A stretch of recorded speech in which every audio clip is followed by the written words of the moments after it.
नमस्कार। आप सब कैसे हैं? मैं उम्मीद करता हूं कि बहुत अच्छे होंगे और अपनी पढ़ाई को बहुत अच्छे से कर रहे होंगे। मैं Akash Kumar Bhadana ICT virtual classroom में आपका बहुत बहुत स्वागत करता हूं मेरे प्यारे बच्चों। जैसा आपको पता है मेरे प्यारे बच्चों, बेसिकली हमारी आपका जो है 6th क्लास है और इसी 6th क्लास के अंतर्गत मेरे प्यारे बच्चों हम लोग आपका देख रहे हैं हमारे अतीत, जो हमारी बुक है आपका, उसको फर्स्ट को हम लोग आपका देख रहे हैं और इसी में हम चैप्टर नंबर 5th को पढ़ेंगे, यानी कि हिस्ट्री का चैप्टर है और चैप्टर नंबर 5 हम लोग आपका पढ़ने जा रहे हैं। सबसे पहले आप लेसन नंबर 5 को देखिएगा सभी बच्चे, और जो बच्चे अभी तक अपनी कक्षाओं में नहीं बैठे हैं मेरे प्यारे बच्चों, सभी बच्चे अपनी कक्षाओं में बैठ जाइए, डेस्क पर बैठ जाए अच्छे से। शाबाश, बहुत बढ़िया। कौन कौन से स्कूल है हमारी स्क्रीन पर? जीजीएसई पाए और जीजीएसई भटेरिया, आप लोग हमारे सामने हैं स्क्रीन पर। सभी बच्चे ध्यान दे रहे हैं? आप लोग सुन पा रहे हैं? हाथ खड़ा करें जिन बच्चों को मेरी आवाज आ रही है। जीजीएसई पाए, जीजीएसई भटेरिया, शाबाश। तो अब बताइए आज कौन बच्चा माइक लेकर आपका चैप्टर को पढ़ेगा? शाबाश। है कोई वॉलेंटियर बच्चा? जीजीएसई पाए, बहुत अच्छे, शाबाश। चुनाव का दिन। आपका नाम क्या बेटे? ओने ओने साक्षी दसाई। साक्षी। तो चैप्टर है आपका राज्य, राजा और एक प्राचीन गणराज्य। तो आप यहां से शुरू करेंगे। चुनाव का दिन। जब सांड उठा जब सांड उठ शंकर उठा तो उसने देखा कि उसके नाना नानी वोट वोट डालने जा रहे थे। दास दरअसल असल वे चुनाव केंद्र पर सबसे पहले पहुंचना चाहते थे। दासन जानना चाहता था कि आखिर आखिर वे इतनी उत्साहित क्यों थे। उसके नाना जी ने उसे जल्दी से समझाने की कोशिश की, पर वहां आज हम अपने साहसों को चुनाव करने का कहा जा रहे हैं। कुछ लोग शासन कैसे बने? लोग भाव प्रचार बेटा सुनो 50 वर्षों से सुनो, हम अपने पास रखो, बहुत अच्छी आवाज आएगी, आराम से पढ़ो। कोई गलत नहीं है, बहुत अच्छा पढ़ रही हो। अपने मन में अपनी घबराहट मत रखो, आराम से पढ़ो। एक पैराग्राफ पढ़ लोगे, आप माइक दूसरे बच्चे को दे दो ताकि वो भी पढ़ ले, ठीक है? दोबारा शुरू करें एक बार, पक्का? चलिए, ध्यान देंगे। Yes sir.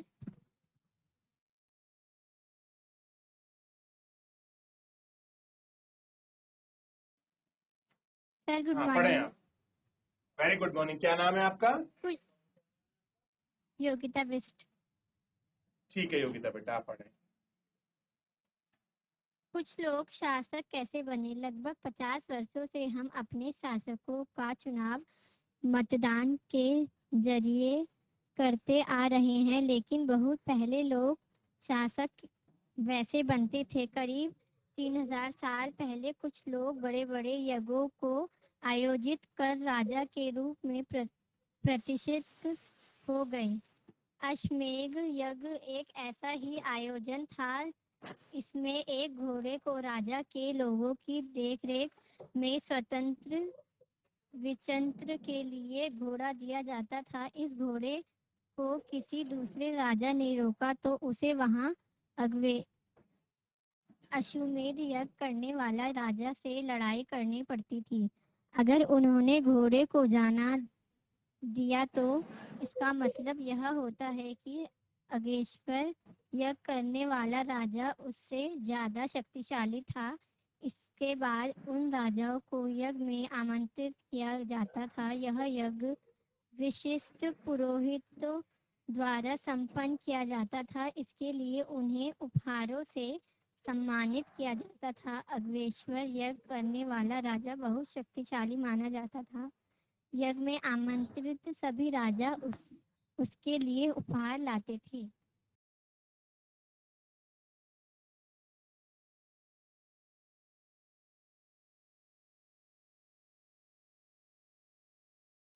Good morning sir. Very good morning. अपना नाम बताइए बेटा। प्रीति की मूल्य। ठीक है प्रीति, आप पढ़ें।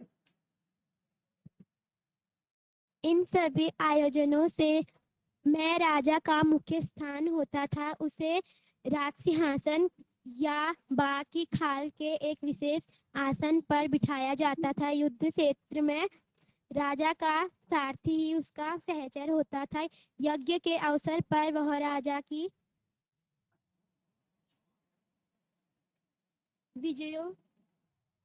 विजयों तथा अन्य गुणों का गान करता था। राजा के संगे संबंधी खासकर उसकी रानियों तथा पुत्रों को भी कई छोटे छोटे अनुष्ठान करने होते थे। अन्य सारी आमंत्रित राजाओं का काम सिर्फ बैठकर यज्ञ की पूरी प्रक्रियाओं को देखना भर था।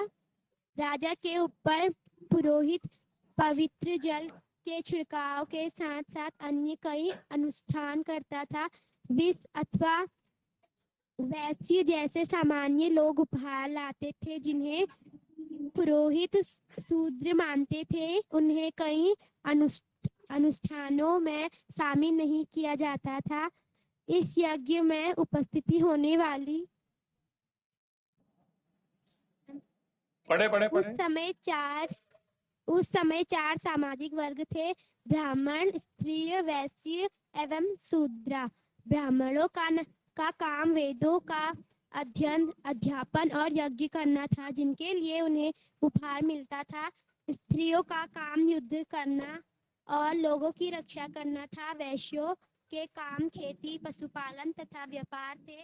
शूद्रों का काम अन्य तीनों वर्गों की सेवा करना था। ठीक है बेटे, बैठ जाइए। मैं पहले आपको समझा दूं। एक पैराग्राफ पूरा कंप्लीट हो गया या सेकंड पैराग्राफ चलेगा? पहले समझ लेते हैं, दोबारा फिर पढ़ेंगे, ठीक है? जिन बच्चों को मौका नहीं मिला है पढ़ने को, आपके 5 मिनट के बाद नेक्स्ट में उनको नंबर मिलेगा, ठीक है?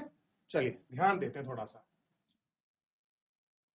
अब देखिए, शंकरन है और आरपी की क्लास जैसा कोई बच्चा है। जब शंकर उठा तो उसने देखा, अब आप सो के उठे सुबह सुबह और आपने देखा कि आपका नाना नानी जो है बोट खेलने के लिए जा रहे हैं। अब आप सोचने लगे कि आखिर ये बोट चीज होती क्या है, क्या कहीं आपका पैसा मिलता है या गियर के क्या आते हैं, हमको समझ ही नहीं आ रहा है। लेकिन आपने गांव में चुनाव होते हुए देखे होंगे, ग्राम प्रधान के, क्लियर है, एमएलए के, एमपी के, जिला पंचायत सदस्य के, बीटीसी के। हम क्या करते हैं, हम अपने जो हमारा अपना प्रतिनिधि है हम उनको चुनते हैं। अब देखिए, शंकर उठा, उसने देखा कि नाना नानी वोट डालने के लिए जा रहे थे। दरअसल वे चुनाव केंद्र पर सबसे पहले पहुंचना चाहते थे। चुनाव केंद्र यानी कि इलेक्शन सेंटर, जहां पर वोट गिरेंगे, काउंट जहां पर वोट गिरना है वहां पर लाइन लगती है। अगर वो जल्दी पहुंच जाएंगे तो उनका नंबर कैसा होगा, जल्दी आ जाएगा। आखिर वे इतने उत्साहित क्यों थे? उत्साहित का मतलब होता है किसी चीज को लेकर आपके मन में खुशी होना, अरे ये चीज होने जा रही है। जैसे मान लीजिए आपका रिजल्ट आने वाला हो और आप बड़े खुश हो जाएं, आपके स्कूल में गेम होने वाले हो, आप बड़े खुश हो जाते हैं, क्लियर है? रिपब्लिक डे आ जाए आप बड़े खुश होते हैं, कोई आपका हॉलीडे पड़ जाए आप बहुत खुश होते हैं। तो ऐसे ही शंकरन के नाना नानी बड़े खुश हो रहे थे क्योंकि वो वोट डालने जा रहे थे। उसके नाना जी ने उसे जल्दी में समझाने की कोशिश की और कहा, आज हम अपने शासकों को चुनने जा रहे हैं। जल्दी में बताया, अपने शासकों को चुनने जा रहे हैं। वास्तव में हम लोग अपने शासक नहीं चुनते, हम अपने प्रतिनिधि चुनते हैं। क्या चुनते हैं? अपने प्रतिनिधि चुनते हैं। चलिए, तो ये थी एक कहानी। अब बात करते हैं कि ऐसे ही पूजा पाठ अगर करने से कोई बहुत बड़ा राजा बनता तो वो कौन से पूजा पाठ थे, वो कौन से हवन थे, तो या कौन से यज्ञ थे वो। तो ऐसा ही एक यज्ञ का नाम आता है, इसका नाम आपने सुना होगा और आपने आम रूप से इसको रामायण में देखा होगा। जब भगवान श्री राम अश्वमेध यज्ञ कराते हैं, क्लियर हो गया? क्या कराते हैं? भगवान श्री राम अश्वमेध यज्ञ कराते हैं। और अश्वमेध यज्ञ का जो आपका घोड़ा है, उस घोड़े को लव और कुश, जो दो बच्चे होते हैं, वैसे वो श्री राम के बच्चे हैं, उन्हें नहीं पता होता है और वो क्या कर लेते हैं, उस घोड़े को रोक लेते हैं। देखिए होता क्या था, अश्वमेध यज्ञ होता था जिसमें पूरी कहानी बताई है। मैं आपको छोटे रूप में आपको समझा रहा हूँ, वापस इसको भी पढ़ाऊंगा, ध्यान दीजिए। अश्वमेध उस टाइम का सबसे बड़ा एक प्रतिष्ठित आपका यज्ञ था और एक आपका कर्मकांड आपके पूजा में वर्चस्वशाली यज्ञ था।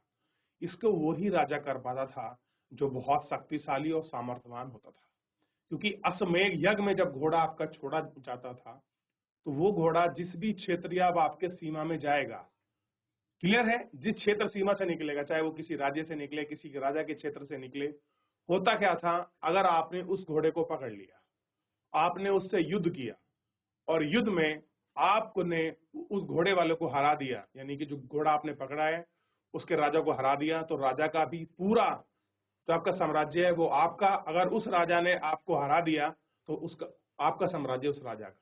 तो इसलिए जो राजा अश्वमेध यज्ञ करता था, जनरली क्या होता था कि राजा उसके घोड़े को पकड़ते नहीं थे बल्कि जाने दिया करते थे और स्वतंत्र रूप से वो विचरण करता था और बहुत लंबे क्षेत्र तक उस राजा का शासन होता था। भले ही कोई और राजा वहां आपका शासन करता रहे, लेकिन वो अश्वमेध यज्ञ करने वाले राजाओं को उपहार, भेंट इत्यादि प्राप्त करता था। अब ऐसी ही कहानी है लव और कुश की। आपने रामायण में इसको बहुत अच्छे से आपका समझ सकते हैं कि अश्वमेध यज्ञ कराया गया था। क्लियर हो गया? किसने कराया था? भगवान श्री राम ने यज्ञ कराया। किसने पकड़ा घोड़ा? लव और कुश ने। फिर आपका युद्ध हुआ और युद्ध हुआ तो आपने पूरी कहानी का वर्णन सुना ही होगा। नहीं सुना तो आप पूछिए घर में जाकर। अब देखिए, अश्वमेध यज्ञ एक ऐसा आयोजन था जिसमें एक घोड़े को राजा के लोगों की देख रेख में स्वतंत्र विचरण के लिए, स्वतंत्र विचरण का मतलब है वो कहीं भी जाए, वो फ्री है उसको जाने के लिए छोड़ दिया जाता था। इस घोड़े को किसी दूसरे राजा ने रोका तो वह अश्वमेध यज्ञ करने वाले राजा से लड़ाई यानी कि युद्ध करना पड़ता था। अगर उसने घोड़े को जाने दिया, देखिए दोनों ही समस्या है। अगर आपने पकड़ लिया तो युद्ध करना पड़ेगा और अगर आपने जाने दिया तो इसका मतलब क्या है? इसका मतलब यह है कि अश्वमेध यज्ञ करने वाले राजा से ज्यादा शक्तिशाली था, यानी कि अश्वमेध यज्ञ करने वाला राजा ज्यादा शक्तिशाली था, इसीलिए उनका घोड़ा आपके क्षेत्र से विचरण कर गया। ठीक, इसके बाद राजा को यज्ञ में आमंत्रित किया जाता था। जिस क्षेत्र से पार कर गया और उसने नहीं पकड़ा उसको, तो वो यज्ञ में क्या करते थे? इनविटेशन देते थे कि आप आइए। और यह यज्ञ विशिष्ट पुरोहित, ऐसा नहीं कि कोई भी अश्वमेध यज्ञ को वहां करने बैठ जाए। इसके लिए उन्हें उपहारों से सम्मानित किया जाता था। अश्वमेध यज्ञ करने वाला राजा बहुत शक्तिशाली माना जाता था। यज्ञ में आमंत्रित सभी राजा उसके लिए उपहार लेके आते थे। जिस भी राजा को बुलाया गया है, अब मुझे बताइए कौन राजा आया है? राजा वही आया है जिसके क्षेत्र से घोड़ा निकल गया है। एक तो वो आया है, कुछ जो उसके अपने सगे संबंधी हैं उनको बुलाया गया है। अगर वो लोग आए हैं तो क्या मिला है राजा को? वो लोग गिफ्ट लेकर आएंगे उपहार में। उपहार में कुछ भी हो सकता है, ऐसा कोई है नहीं मैंडेटरी की यही कुछ देना है, कुछ भी हो सकता है। उपहार का मतलब उपहार ही है। इन सभी आयोजनों में राजा का मुख्य स्थान होता है, यानी कि प्राइम कौन है इसमें? राजा है। जो भी यज्ञ हो रहे हैं और राजा प्रमुख है इसमें। उसे सिंहासन या बाग की खाल के एक विशेष आसन पर बैठाया जाता था। युद्ध यज्ञ क्षेत्र में राजा का सारथी उसका सहचर होता था। सारथी कौन होता है? जो आपका रथ चलाते हैं। जैसे आप देखेंगे अर्जुन के सारथी कौन थे? भगवान श्री कृष्ण जो थे वो क्या थे? अर्जुन के सारथी थे। कौन थे? श्री कृष्ण सारथी थे। तो सारथी कौन होता है? सहचर। और यज्ञ के अवसर पर राजा की विजय, यानी कि कहां कहां उसने युद्ध लड़ा और क्या क्या उसके गुणगान, माने के उनके युद्धों के बारे में और उनकी क्वालिटी, उनके गुणगान के बारे में गान करता था। राजा के सगे संबंधी, खासकर जो उनकी रानियां हैं और उनको पुत्रों को भी कई छोटे छोटे अनुष्ठान करने होते थे। यह सारे आमंत्रित राजाओं का काम सिर्फ बैठकर यज्ञ की पूरी प्रक्रिया को देखना था, यानी कि जो भी राजा को आमंत्रित कर कर बुलाया गया है उनका काम ये था कि आप आइए श्रीमान जी और आप यज्ञ को बैठकर देखिए और पूरी प्रोसेस जो आपकी प्रक्रिया है उसको देखें, समझे कि आखिरकार हो क्या रहा। ठीक है। राजा के पुरोहित पवित्र जल के छिड़काव के साथ ही कई अनुष्ठान करते हैं। विशु अथवा वैश्य जैसे सामान्य लोग उपहार लाते थे। पुरोहित शूद्र मानते थे, उन्हें कई अनुष्ठानों में शामिल भी नहीं करते थे। देखिए, एक वर्ग है आपका वैश्य वर्ग है, उसको वो लोग अपने अनुष्ठानों में भी शामिल नहीं करते थे। आइए पढ़ेंगे इन चारों वर्गों के बारे में। इस उपस्थिति होने वाले की सूची बनाओ। पैसे के आधार पर वे कौन सा वर्ग शामिल था। अब हम बात कर रहे हैं वर्ण। ये वो वाला वर्ण नहीं जो आप अक्षरमाला का वर्ण पढ़ते हैं, ये समाज की व्यवस्था का वर्ण है। क्लियर है? जिस प्रकार हमारा समाज बटा हुआ था, तो ध्यान दीजिए 4 वर्गों में हमारा समाज बटा था। पहला था ब्राह्मण, दूसरा था क्षत्रिय, तीसरा था वैश्य और चौथा था शूद्र। तो 4 वर्गों में बटा हुआ हमारा क्या था, आपका समाज था। तो जिन बच्चों को नहीं पता है लिख लीजिए, हमारे सामाजिक 4 वर्ण हैं, ब्राह्मण, क्षत्रिय, वैश्य और शूद्र। जिन्हें नहीं पता है बेटा लिख लीजिए, ये प्राचीनतम है, ऐसा हमारे वेद पुराणों में इनका उल्लेख है। और ब्राह्मणों का काम वेद का अध्ययन और अध्यापन, यानी कि उनको पढ़ना और पढ़ाना, और साथ में यज्ञ करना, जिनके लिए उन्हें उपहार मिलते थे। क्षत्रियों का काम क्या था, युद्ध करना और लोगों की रक्षा करना। वैश्य का काम क्या है, खेती करना, पशुपालन करना और व्यापार करना। शूद्रों का काम क्या है, इन तीनों वर्गों की सेवा यानी कि हेल्प करना, ये इसका काम था। देख लीजिए, और जितना हमने पढ़ा है, यहाँ तक किसी का कोई डाउट है, कोई क्वेरी है, आप मुझसे पूछ लीजिए। देख लें आप।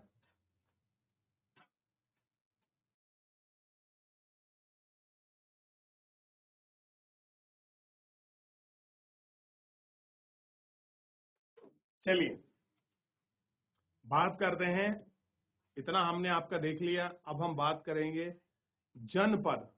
अब जनपद का मतलब होता है बेसिकली हम डिस्ट्रिक्ट को क्या कहते हैं, जनपद।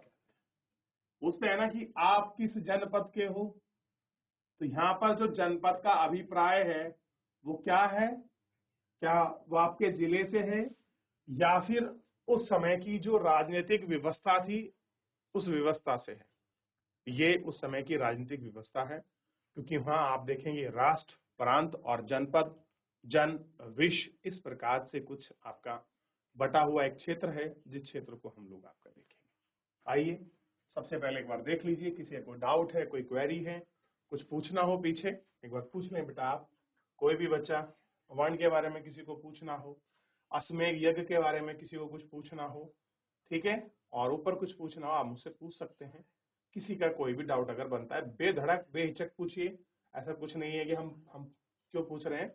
आप सब बच्चे फ्री हैं, स्वतंत्र है, आप अच्छे से पूछ सकते हैं। चलिए, यज्ञों को, महायज्ञों को करने वाले राजा अब जन के राजा ना होकर जनपद के राजा माने जाते। जो लोग बड़े बड़े महायज्ञ करते थे पहले वो क्या थे, जन मतलब लोगों के राजा थे। अब क्या बन गए हैं, जनपदों के राजा। जनपदों का मतलब पहले एक क्षेत्र के राजा थे, अब बहुत सारे क्षेत्र के राजा हो सकते हैं, यानी कि सब जगहों के राजा। जनपद का शाब्दिक अर्थ है जन के बसे जाने की जगह। क्या है, जन के बसे जाने की जगह। कुछ महत्वपूर्ण जनपद चित्र, मानचित्र 4 पॉइंट चित्र 4 आपका प्रश्न 4.5 में दिखाएगा। कैसे है, 4.5 है उसमें दिखाएंगे। ठीक, आप कह रहे हैं पुरातात्विक विदों ने इन जनपदों की कई बस्तियों की खुदाई की है। कह रहे जिन जनपदों की हम बात कर रहे हैं, जो हमारे आर्कियोलॉजिकल आपका डिपार्टमेंट के लोग हैं, उन लोगों ने कुछ आपका खुदाई की है और कुछ एविडेंस हमको मिले। जैसे दिल्ली के पास क्या मिला है, पुराना किले के आसपास क्षेत्र मिले हैं।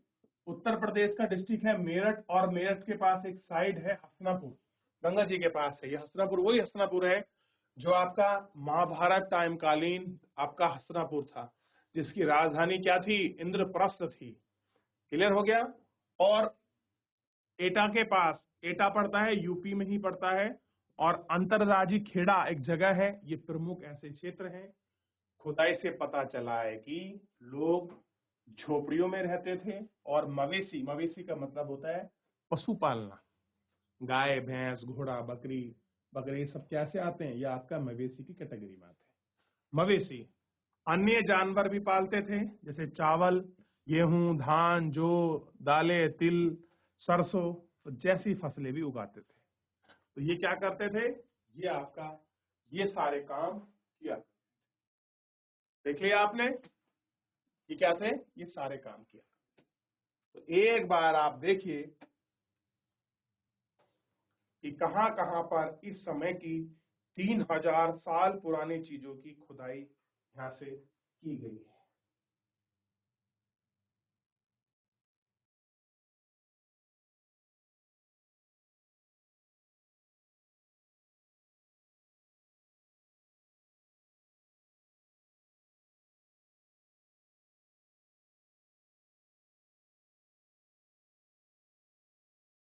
चलिए,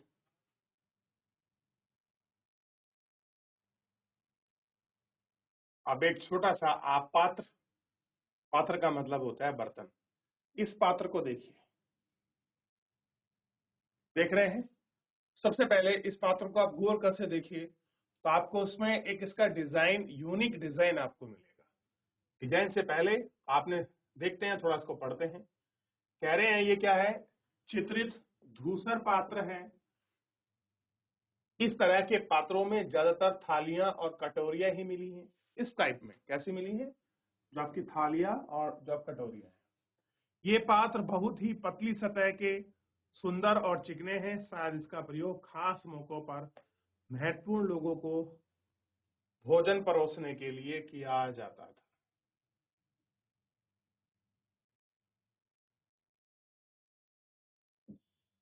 ये देखिए,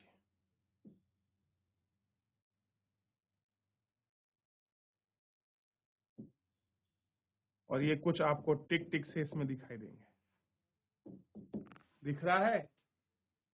मैं वापस क्लिक करता हूं ताकि आपको दिखाई दे।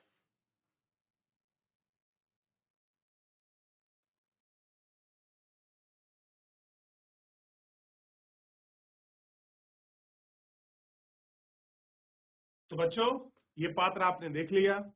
फिलहाल इतना ही, क्योंकि इससे आगे के जनपद वगैरह को, जो कौन कौन से जनपद है, कहाँ कहाँ पर जनपद मिले हैं, इनके विषय में हम लोग जो है नेक्स्ट लेक्चर में देखेंगे।